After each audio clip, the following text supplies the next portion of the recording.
বর্তমানে একটা marketing strategy ভীষণ জনপ্রিয় হয়েছে, সেটা হলো ফ্রিমিয়াম।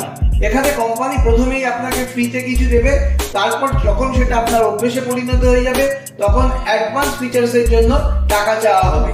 যেমন বিভিন্ন ওয়েব সিরিজ, প্রথমে একটা এপিসোড আপনাকে ফ্রিতে দেখিয়ে দেবে, যেই সেটা দেখার পর আপনার একটা আগ্রহ তৈরি হবে, পরে কি হচ্ছে জানতে ইচ্ছা করবে, তখনই বাকি এপিসোড দেখানোর জন্য আপনাকে সাবস্ক্রাইব করতে বলা হবে এবং অবশ্যই সেটা টাকা দিয়ে।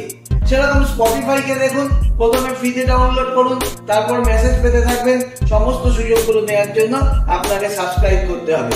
ক্যান্ডি ক্রাশ সহ বেশিরভাগ মোবাইল গেমস এই পদ্ধতিতেই বিজনেস করছে। আরো বড় উদাহরণ হলো জিও। প্রথম কয়েক বছর আপনাকে ফ্রিতে সার্ভিস প্রোভাইড করে তারপর পেড সার্ভিস হয়ে গেছে পুরোটাই। এর মধ্যে আরেক ধরনের প্রিমিয়াম আছে, যেটা ফেসবুক বা ইউটিউব করে থাকে। ফ্রি অ্যাকাউন্ট খুলতে দেবে আপনাকে, তারপর আপনাকে বিজ্ঞাপন দেখিয়ে সেখান থেকে পয়সা তুলে নেবে।